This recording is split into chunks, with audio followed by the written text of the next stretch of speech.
안녕하세요. 밤이 되면 열리는 서점. 저는 서점지기 프첼라입니다. 이번에는 양자 컴퓨터와 관련된 책을 소개해 드리려고 하는데요. 추정호님의 금붕어의 양자 컴퓨터 이야기입니다. 양자 컴퓨터에 대해 알아보면 슈레딩거의 고양이 얘기, 큐비트의 원리, 이 두 가지 얘기가 꼭 나옵니다. 양자 컴퓨터의 가장 기본적인 원리는 양자 상태의 중첩으로 0과 1을 동시에 나타낼 수 있기 때문에 우리가 꿈꾸는 성능이 가능하다고 합니다. 저는 이 원리적인 부분보다 양자 컴퓨터의 하드웨어적인 부분이 궁금했습니다. 물질의 기본 단위나 생명체의 기본 단위가 원자, 분자 또는 세포라면 컴퓨터의 세포나 원자에 해당하는 건 트랜지스터라고 생각을 하는데 양자 컴퓨터의 세포는 뭐라고 할 수 있을지가 너무 궁금했습니다. 트랜지스터는 기본적으로 전류, 전자가 흐르고 안 흐르고로 1과 0을 표시하는데요. 그런데 양자 컴퓨터의 양자는 너무나 민감해서 관측 행위만으로도 영향을 받아 상태가 달라집니다. 이렇게 민감한 입자를 어떻게 제어해서 컴퓨터를 만들 수 있다는 건지 도저히 이해가 안 되었습니다. 그래서 양자 컴퓨터에 대한 책들을 찾기 시작했습니다. 이 책을 읽은 계기는 금붕어의 양자 컴퓨터 이야기, 이 책 제목에서 보듯이 왜 금붕어일까 생각을 하다가 뭔가 머리가 나빠도 이해할 수 있다는 의미이지 않을까라는 생각에 이 책을 일단 선택했습니다. 그리고 책이 얇은 점도 좋았습니다. 금붕어도 이해할 수 있을 만큼 쉽고 짧게 양자 컴퓨터에 대해 설명을 해줄 것 같았습니다. 책장을 들춰봤을 때는 내용에 수학적 내용이 많아서 좀 의외였는데요. 하지만 양자 컴퓨터와 같은 어려운 내용에 수학적 내용은 당연히 빠질 수 없겠다는 생각이 들어서 어쩌면 수학 내용은 중요하지 않거나 책 내용을 잘 따라가다 보면 대강은 이해할 수 있게 되지 않을까 생각해서 이 책을 읽어보기로 했습니다. 기대와 달리 책의 내용은 제가 생각한 금붕어를 위한 것이 아니었고 이해가 쉽게 되지도 않았습니다.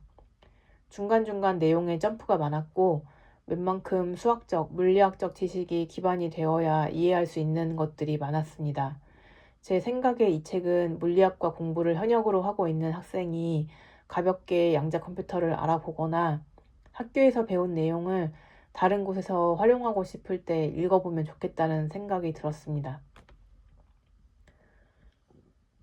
이 책의 내용은 크게 4가지 부분으로 구성되어 있는데 고정 컴퓨터의 원리, 양자 물리 소개, 양자 물리에서의 수학, 양자 컴퓨터의 원리 이렇게 깔끔하고 단출합니다.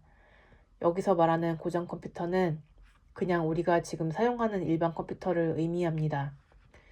양자 컴퓨터, 단백질 컴퓨터 등 다양한 컴퓨터와 구별하기 위해서 저자가 책에서 사용하고 있는 용어입니다. 먼저 고전 컴퓨터의 원리 내용을 보시면 최초의 컴퓨터, 폰 노이만의 애니악, 아날로그와 디지털의 근본적인 차이점인 비트에 대해 설명하고 있습니다.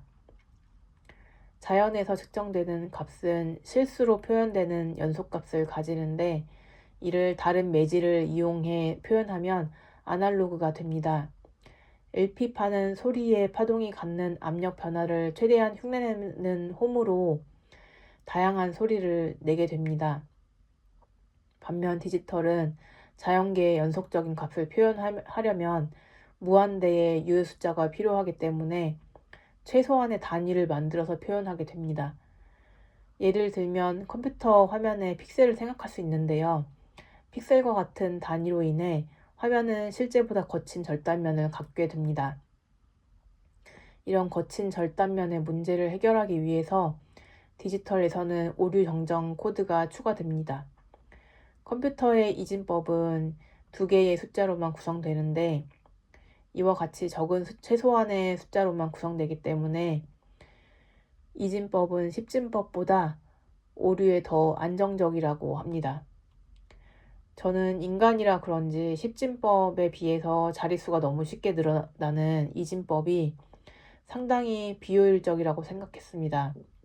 그래서 컴퓨터가 이진법으로 구현된 게 필요하긴 거라고 생각했지만 컴퓨터가 이진법인 데에는 이런 생각하지 못한 이유가 있어서 신기했습니다.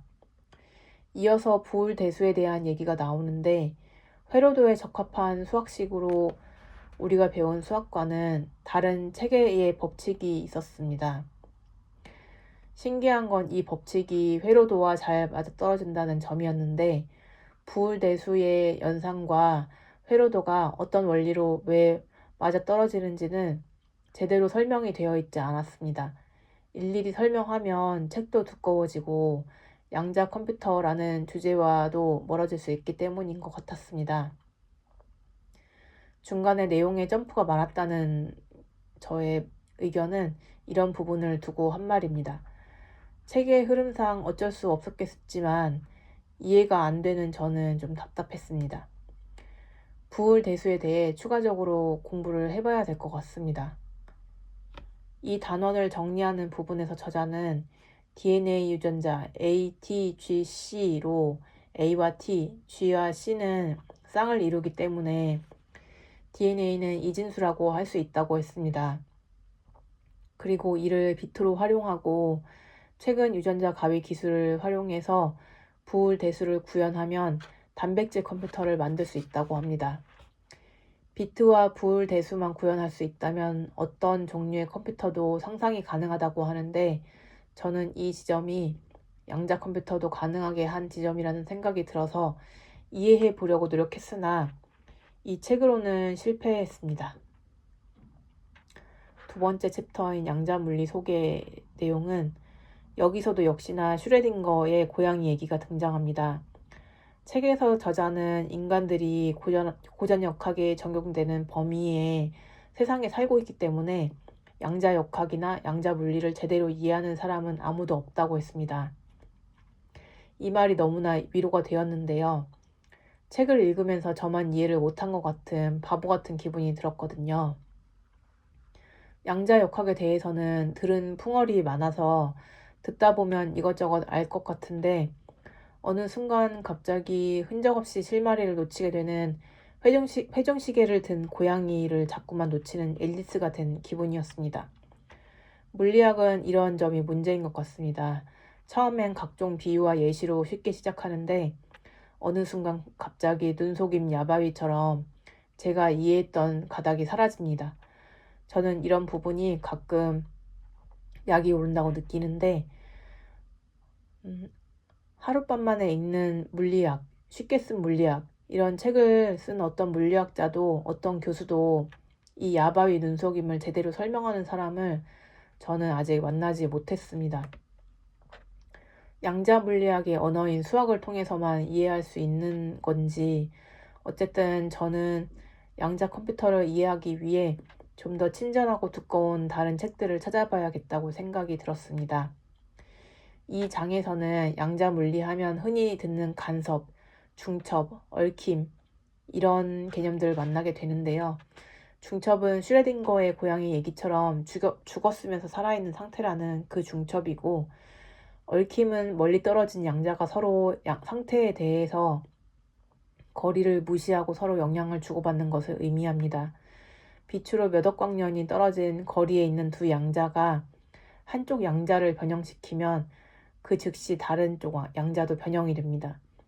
양자의 이런 특성을 이용하면 멀리 떨어진 곳과의 통신이나 텔레포테이션, 그러니까 순간이동도 가능하다고 합니다. 간섭은 물결의 파동이 서로 만났을 때 파고가 높아지거나 상쇄되는 등의 특성을 말합니다. 양자의 파동성을 보여주는 대표적인 현상이라고 합니다. 양자물리에서의 수학이라는 챕터에서는 벡터와 행렬, 복소수에 대한 얘기가 나옵니다. 양자물리를 이해하기 위해서 혹은 양자 컴퓨터의 원리를 이해하기 위한 기본적인 수학적 언어라고 소개하고 있는 것 같습니다. 벡터, 행렬, 복소수까지는 고등학교 수학을 기억해 따라갔는데 정규, 직교, 기저의 계산 부분에서 흔적을 놓쳤습니다. 이외에 브라켓 표기에서부터 본격적인 양자 물리에서 자주 보는 표기가 등장하는데 전자의 스핀과 빛의 평광 등을 브라켓 표기로 표현한 여러 가지 식들이 나와 있었습니다. 저는 브라켓 표기부터 손을 놨습니다. 저자는 선형대수를 이해하는 독자라면 오히려 브라켓 표기부터 읽으면 된다고 했는데 양자 물리의 브라켓 표기가 왜 끌려왔는지 저는 이 책을 보고는 전혀 이해를 할 수가 없었습니다. 좀 더 쉬운 책을 나중에 찾아서 읽어봐야겠습니다. 양자 컴퓨터의 원리라는 단원에서는 양자 컴퓨터는 디지털 속성보다는 아날로그 속성을 갖는다고 합니다. 양자 상태를 관측하면 파동 붕괴가 일어나는 것은 디지털 속성으로 볼 수 있다고 합니다. 잘 이해할 수는 없었으나 이 부분은 양자가 파동적, 입자적 특성을 모두 갖고 있기 때문이지 않을까 예상합니다. 아날로그 속성은 노이즈에 취약해서 양자 컴퓨터 또한 노이즈에 따른 오류가 심한데 특히 열에 아주 민감하다고 합니다. 그래서 이 노이즈를 줄이는 방법으로 절대 온도 0도로 내려 열을 차단하기도 하는데요. 이 방법에 따르면 초저온에 고립된 환경에서 양자 회로를 구성해야 되기 때문에 이런 양자 컴퓨터는 보급 형태가 아니라 네트워크 형태를 이용한 클라우드 서비스로 제공해야 합니다. 양자 컴퓨터는 개발 방식에 따라 초전도 방식, 이온 트랩 방식, 어닐림 방식 등으로 구별할 수 있는데 각각은 한계가 있어서 다른 방식도 연구되고 있다고 합니다. 그러나 아직 일반 컴퓨터 정도의 오류를 갖는 양자 컴퓨터를 개발하기는 어렵다고 합니다. 그래서 NISQ, 니스크라는 개념이 나왔는데 상온에서 동작하고 노이즈에 완벽하지 않지만 적절하게 안정적이고 중간 정도의 양자 계산 회로를 갖는 QPU를 목표로 하고 있다고 합니다. 이를 반영해 구글에서 최근 AI 플랫폼인 텐서플로우 퀀텀은 하드웨어로 CPU, GPU, TPU, QPU까지 지원을 한다고 합니다. 양자 컴퓨터가 새로운 차원의 계산 기계라는 환상이 있으나 실제로 일반 컴퓨터로 풀지 못하는 문제는 양자 컴퓨터로도 불가능합니다. 양자 컴퓨터는 단지 계산 속도가 빨라지는 정도일 뿐 강점을 보일 수 있는 분야는 계산량이 방대한 분야입니다. 저자는 그런 분야를 암호, 제약 분야에서는 단백질의 거동에 대한 방대한 계산을 통해서 백신과 제약에 응용할 수 있다고 합니다. 그리고 AI, 빅데이터, 파생상품 평가 등으로 꼽고 있습니다. 모델 자체에 양자 개념을 넣은 양자 뉴럴 네트워크도 현재 연구 중이라고 합니다. 고등학교 때부터 들었던 꿈과 환상의 양자 컴퓨터였는데 저자의 양자 컴퓨터에 대한 이 현실적인 이야기가 조금은 실망스러우면서도 희망적이었습니다. 양자 컴퓨터와 함께 모든 게 가능해진 세상이 된다면 인간성도 삭제될지 모른다는 인간으로서의 위기감이 느껴졌기 때문인데요. 그리고 단백질의 거동에 대한 계산이 가능하다면 생물학 쪽에서 큰 성과를 기대할 수 있지 않을까. 인간의 수명도 극단적으로 늘어나고 정복하지 못하는 병이 없는 그런 미래가 양자 컴퓨터로 인해서 찾아오게 될까라는 생각을 했습니다. 뭔가 기계적으로 발달한 미래보다는 생물학적으로 발달한 미래의 모습이 눈앞에 펼쳐지는 것 같았습니다. 이 책은 읽기가 너무 어려웠습니다. 내용도 어려웠는데 오탈자도 많았고 책 내용의 이해에 중요한 그림들은 흐릿하고 너무 작았습니다. 그래도 끝부분엔 뭔가 제가 궁금했던 양자 컴퓨터에 대한 내용들이 있지 않을까 해서 끝까지 참고 어려운 건 그냥 넘어가면서 읽었는데요. 그래서 위 내용에서도 제가 이해한 만큼만 요약을 한 부분이 있습니다. 저자는 각 장의 끝마다 정리하자면 챕터를 붙였는데 이 챕터를 통해서 정리가 된 건 별로 없었습니다. 그게 웃기고 재밌다는 생각이 들었는데요. 머릿말에서 저자는 여러 학생들의 참여와 노력으로 왜 양자 컴퓨터의 원리를 이해하지 못하는지를 이해하고 강의를 마칠 수 있었다고 하는데 아마 저자와 일반인들 사이에는 양자 역학의 이해력의 차이가 큰 것 같습니다. 어쨌든 저는 좀 더 둘러가는 쉬운 길로 양자 컴퓨터에 접근해봐야겠다는 생각이 들었습니다. 전에 읽었던 유시민 작가님의 문과 남자의 과학 공부라는 책이 생각났는데요. 유시민 작가는 책에서 다른 모든 학문 중에 수학이 가장 어렵다고 했습니다. 어렵다는 물리학도 어떻게든 이해가 가능하지만 수학은 뭔가 타고나야만 가능하다는 그 말이 무슨 말인지 이 책을 보면서 느꼈습니다. 꼭 수학뿐만 아니라 이 책의 저자처럼 뭔가 이해력이 남다른 사람과 일반 사람과는 이해의 정도가 다른 것 같습니다. 타고난 게 다른 걸 뭐 어떡하겠나 이런 생각이 들었는데요.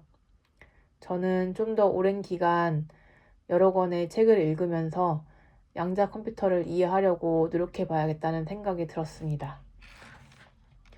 나머지 내용들 궁금하시면 작가님 책 읽어보시거나 제 블로그 다시 참조해 주셔도 좋겠습니다. 그럼 밤이 되면 열리는 서점 방문해 주셔서 감사합니다. 다들 좋은 꿈 꾸세요.